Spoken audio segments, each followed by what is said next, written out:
The forest has always been a place of wonder and fear. For centuries, people have ventured into its vast depths, some returning with stories of beauty and adventure, others with tales they dare not recount. And then there are those who never return at all. A small, weathered cabin nestled in the heart of the Adirondack Mountains. It sits in complete isolation, surrounded by endless trees stretching far beyond the horizon. The only sounds? The rustle of leaves, the faint call of an owl, and the occasional snapping of a branch in the distance. For one woman, this cabin was supposed to be a refuge, a retreat from the chaos of the world. But on a cold October evening, she unknowingly crossed an invisible boundary, one that the forest never intended her to pass. What unfolded that night would remain a mystery, haunting everyone who dared to uncover the truth. In October 2021, Maya Ellis, a 34-year-old wildlife photographer with a reputation for capturing nature's most elusive creatures, decided to embark on her latest expedition. Maya wasn't just any photographer. Her work graced the pages of renowned publications, and her ability to wait hours, sometimes days, for the perfect shot had earned her respect among her peers. Yet, her success came at a cost. Behind her lens was someone who preferred the company of nature to the chaotic demands of city life. Solitude wasn't just a preference for Maya, it was her sanctuary. The Adirondack Mountains called to her like no other place had before. This sprawling wilderness was rumored to be home to rare species, including an elusive mountain lynx that had evaded documentation for decades. Maya had made it her mission to capture it on film. When she learned about an old, weathered cabin deep in the forest, available for rent from an elderly couple in town, she saw it as the perfect base camp. Quiet, remote, and surrounded by nature, they had described it. She didn't hesitate to book it for a full month, relishing the thought of immersing herself in nature's rhythm. The cabin itself was modest, a single-story structure with peeling wooden walls, a stone fireplace, and a creaky screen door that announced every arrival. Outside, thick pines loomed like silent sentinels, their branches interlocking overhead to form a canopy that shrouded the area in perpetual twilight. The air smelled of damp earth and moss, and a narrow trail behind the cabin wound deeper into the woods. Maya was thrilled. This was the isolation she craved. Maya arrived in the early afternoon, her trusty Jeep loaded with camera gear, a week's worth of food, and her most loyal companion, a black Labrador named Juno. The first day passed peacefully as Maya set up her equipment. Trail cameras were installed at strategic points, one near a rocky outcrop she'd scouted earlier, another by a stream that wildlife would likely frequent at night, and a third on a tree just outside the cabin. By sunset, she sat on the porch with a mug of tea, Juno resting at her feet, as the forest came alive with the sound of crickets and the distant hoot of an owl. The first few nights were uneventful. Maya spent her days hiking to retrieve footage from the trail cameras and cataloging her findings. Her logs were meticulous, detailing every animal she captured on film: deer grazing near the stream, a family of raccoons scavenging near the outcrop, and once the fleeting shadow of what might have been the elusive lynx. Each evening, she would sit by the fireplace, reviewing her footage on her laptop, jotting notes into a leather-bound journal. She felt a deep sense of peace in the routine, but on the fifth night, something changed. As Maya reviewed the latest recordings from her cameras, she noticed something odd. One camera, the one positioned by the outcrop, had captured movement late in the evening. It wasn't an animal, not unless animals could stand upright and remain perfectly still. A figure, tall and shadowy, stood just at the edge of the camera's range, barely visible through the trees. Its posture was rigid, unnatural. Maya leaned closer to the screen, her heart quickening. The figure didn't move. It simply stood there for nearly a full minute before stepping backward, vanishing into the darkness. "Maybe it's a trick of the light," she muttered to herself. though her unease lingered. She rewound the footage, zooming in, but the quality was too grainy to make out any details. Reluctantly, she dismissed it as either a shadow or a malfunction of the camera. The next night, however, confirmed her fears. At precisely 3:12 a.m., the same figure appeared on another camera, the one closest to her cabin. It stood closer this time, partially obscured by the trunk of a large tree. Its outline was clearer now, tall, thin, and motionless. Again, it remained for exactly 60 seconds before disappearing into the forest. Maya felt a chill run down her spine. She double-checked the timestamps. There was no logical explanation unless someone was deliberately stalking her. The thought was unsettling. Who would come this deep into the forest just to watch her? And why? She couldn't shake the sensation that she was no longer alone.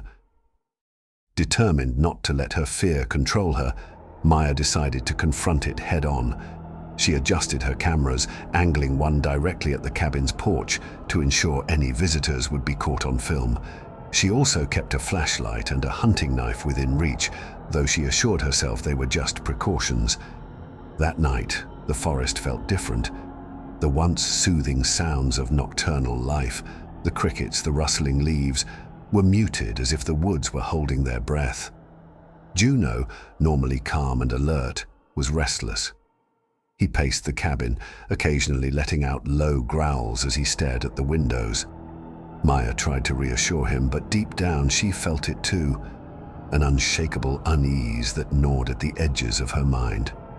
She barely slept, lying in bed with one hand on Juno's collar and the other clutching her flashlight. Every creak of the wooden cabin made her heart race. But the night passed without incident, and by morning, she felt a surge of relief. Just my imagination, she told herself, though she wasn't entirely convinced. The next morning, Maya reviewed the footage from the porch camera, and her doubts came rushing back with a vengeance. This time, the figure was no longer standing at a distance. It was on her porch. The footage showed it stepping into view at exactly 3:14 a.m.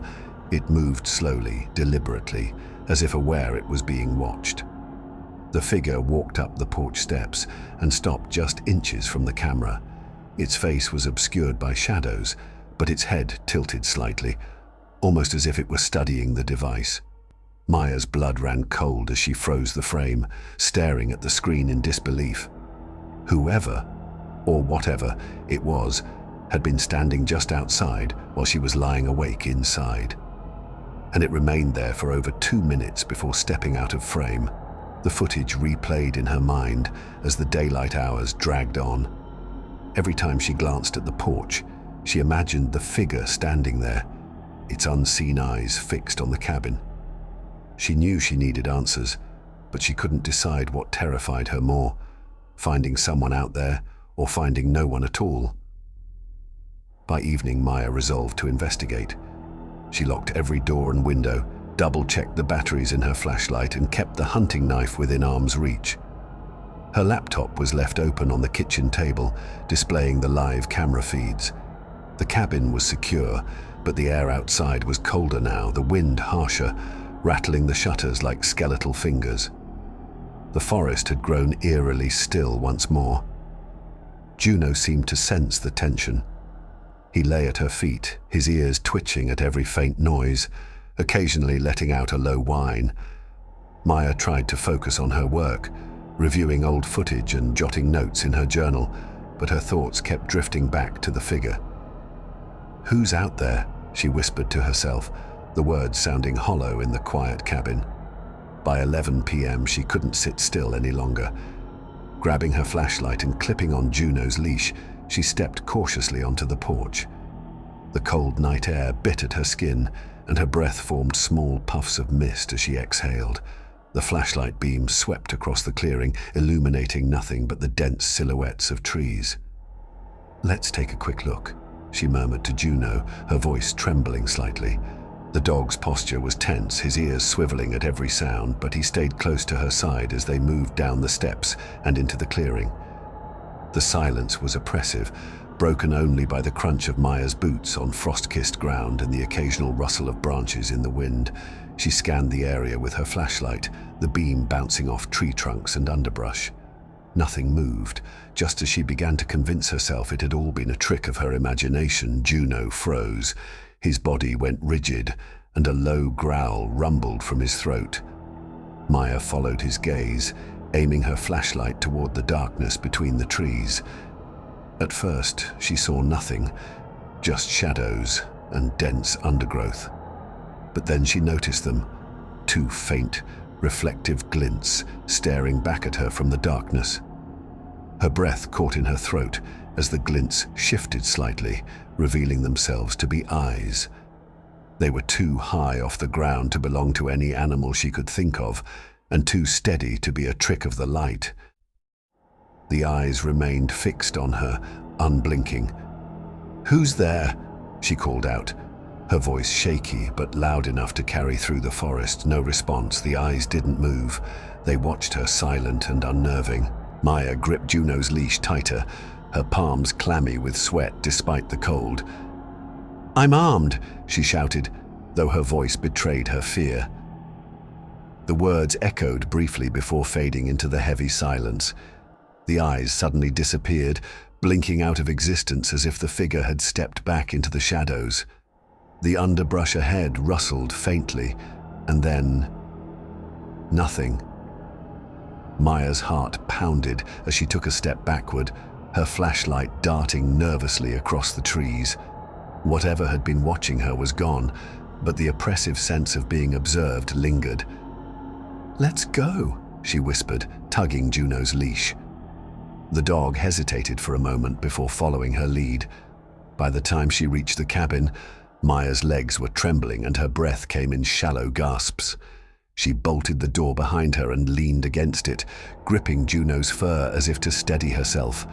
The cabin felt suffocatingly small now, the walls pressing in as her mind replayed the scene in the woods. She checked the camera feeds again, desperate for some sense of control. The screens revealed nothing unusual. The clearing was empty, the forest still, but the feeling of unease wouldn't leave her. Hours passed. Maya found herself dozing off on the couch, exhaustion finally overtaking her.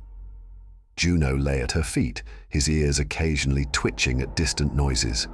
Then, just as her body began to relax, she was jolted awake by a loud thud on the roof above her. Maya froze, her breath catching in her throat. Juno bolted upright, barking furiously, his gaze fixed on the ceiling. Another thud followed, louder this time, as if something heavy was moving across the roof. The beams creaked under the weight, each sound reverberating through the cabin. Grabbing her flashlight and knife, Maya stood, her legs trembling beneath her. "Stay close," she whispered to Juno, though her voice was barely steady. Then came the scratching. Long, deliberate scrapes that echoed through the cabin, each one sending shivers down her spine. Whatever was on the roof wasn't moving randomly. It seemed to be pacing. The noise shifted, first to one side of the cabin, then the other, before pausing directly above her.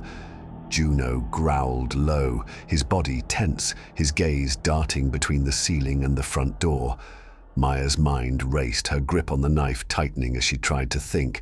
Was it an animal, or was it the same figure she'd seen on the footage? Summoning her courage, she crept toward the front door and peered through the peephole. The clearing was empty. The forest outside stood still, bathed in cold moonlight. But as she turned back toward the center of the cabin, her laptop caught her eye. The camera feeds were still rolling. Maya hesitated, then hurried to the table, her pulse pounding as she cycled through the angles. The porch camera was still blocked by static, but the feed from the clearing had cleared. Her stomach dropped. The camera showed movement, not outside, but inside the cabin. In the attic, just above where she sat, the faint outline of a figure could be seen through the slats of an old vent. It wasn't still, it was moving. The shadow flickered against the walls, pacing back and forth like a caged animal. Maya stared in disbelief as the realization hit her. Whatever, or whoever, she had been hearing wasn't on the roof. It was inside. She backed away from the laptop, her heart hammering in her chest. Juno barked again, spinning toward the staircase that led to the attic. Maya's instincts screamed at her to run, to flee into the forest, but her body felt frozen, trapped in the suffocating silence of the cabin. Then came the sound of the attic door creaking. Maya snapped out of her paralysis, gripping the knife so tightly her knuckles turned white. The door at the top of the stairs was slightly ajar, the faint glow of moonlight spilling through the crack. "Who's there?" she called out, her voice trembling. No response. Her legs felt like lead as she crept toward the staircase, flashlight in one hand, knife in the other. Each step seemed to stretch into eternity, the old wooden planks groaning beneath her weight. The attic door swung wider as she approached, the creaking hinges echoing through the cabin. The air grew colder, carrying with it the faint metallic scent of decay. When she reached the top of the stairs, she hesitated. Her flashlight beam wavered as she aimed it into the attic, illuminating piles of forgotten belongings, old trunks, broken furniture, and tattered boxes covered in layers of dust. Then she saw it. A shape crouched in the far corner of the attic, barely visible in the flickering beam of her flashlight. It was human, or at least it appeared to be. The figure was hunched over, its limbs unnaturally long, its back turned to her as it rocked slowly back and forth. "Turn around," Maya whispered, her voice barely audible. The figure froze. For a moment, the attic was deathly silent. Then, with a jerky, almost inhuman motion, it began to turn. The flashlight flickered as the figure's face came into view, or what was left of it. Hollow eyes stared back at her, sunken deep into a face that seemed stretched and weathered, as though the skin had been pulled too tightly over the bone. Its lips curled into a grotesque semblance of a smile, exposing yellowed, uneven teeth. Maya stumbled backward, nearly dropping the flashlight. Her mind screamed at her to move, to run, but her legs refused to cooperate. The figure began to rise, its movements unnatural, its limbs contorting as it stood to its full height. It took a step toward her, then another. Juno barked furiously from the bottom of the stairs, snapping Maya out of her daze. She turned and bolted, her feet barely touching the steps as she ran down the staircase. She reached the main floor, slamming the attic door shut and shoving a heavy chair under the knob. Her breaths came in short, panicked gasps as she grabbed Juno and her flashlight. The tapping on the walls resumed, louder and more erratic than before. It moved rapidly, circling the cabin, the sound relentless. Maya's laptop flickered with static, but just before the screen went completely black, it showed the clearing outside. Figures, several of them, emerged from the trees. They moved slowly, but purposefully, their silhouettes eerily similar to the figure she'd just seen in the attic. The tapping stopped. The cabin fell silent. Then, from the darkness beyond the front door, came a voice. Low, guttural, and distorted, it called her name. Maya's mind raced as she stood frozen in the center of the cabin, her flashlight trembling in her grip. Juno barked furiously at the front door, his growls echoing in the suffocating silence. The voice outside called her name again, low and distorted, dragging out each syllable like a taunt. She backed away, her body trembling, her eyes darting between the windows and the attic door. The walls seemed to close in on her, every creak and groan of the cabin amplifying her fear. And then the front door handle began to turn. "No," she whispered, her voice cracking. The door creaked open slightly, revealing nothing but the darkness beyond. The air inside the cabin grew icy, carrying with it the faint stench of decay. Suddenly, the attic door behind her burst open, the heavy chair she'd placed under the knob slamming against the floor. Maya screamed as Juno lunged toward the stairs, barking wildly. She turned to see the figure emerging from the shadows, its movements slow and deliberate, its grotesque smile fixed in place. Without thinking, she grabbed Juno's leash and ran for the back door. The cold night air hit her like a wall as she plunged into the forest, her flashlight beam bouncing wildly across the trees. The tapping resumed, but now it came from all directions. It echoed through the woods, growing louder and more chaotic with each step she took. She ran deeper into the forest, her breaths coming in ragged gasps. The ground beneath her feet was uneven, roots and rocks snagging her boots as she stumbled forward. Juno tugged at the leash, barking frantically, his growls blending with the relentless tapping. Maya glanced over her shoulder and her heart nearly stopped. Figures were emerging from the trees, their hollow eyes glinting in the faint moonlight. They moved in unison, their jerky, unnatural movements almost hypnotic. "Help!" she screamed, her voice raw and desperate. "Somebody help me!" But the forest swallowed her cries, its endless expanse offering no reprieve. She tripped over a root, falling hard onto the damp, frozen ground. Her flashlight flew from her hand, the beam flickering as it landed a few feet away. She scrambled to her knees, reaching for it when the tapping stopped. The silence was deafening. A shadow loomed over her, blocking the faint light from the flashlight. She turned slowly, her body trembling, and came face to face with the figure. Its hollow eyes bore into hers, unblinking. Its face, stretched and skeletal, twisted into a smile that froze her blood. Maya screamed, her voice piercing the stillness of the forest. But her cries were cut short as the figure lunged forward, its long, claw-like hands reaching for her. The next morning, when the police arrived at the cabin, they found no sign of Maya. The door was wide open, its frame splintered as though it had been forced. Inside, the cabin was eerily still. The trail cameras were smashed, their memory cards missing. The attic, however, told a different story. Deep scratch marks covered the walls and beams, and scattered across the floor were remnants of food wrappers and discarded water bottles, as if someone, or something, had been living there. 3 days later, a search party discovered Maya's body in a shallow grave miles from the cabin. She was fully clothed with no visible signs of trauma. Her camera was found nearby, shattered, its memory card missing. The medical examiner's report offered no answers. There were no wounds, no broken bones, and no indication of what had caused her death. It was as if she had simply stopped living. The case remains unsolved, though rumors surrounding the cabin persist. Locals claim to hear strange tapping noises near the property, and some say the forest itself seems alive. The forest keeps its secrets. But one question remains: who or what was watching Maya that night? And why did it wait until she was alone to strike? If this story left you with chills, we'd love to hear your thoughts. What do you think happened to Maya? Was this the work of someone human or something we can't explain? Let us know your theories in the comments below. And don't forget to like this video, subscribe to our channel, and turn on notifications so you never miss another video.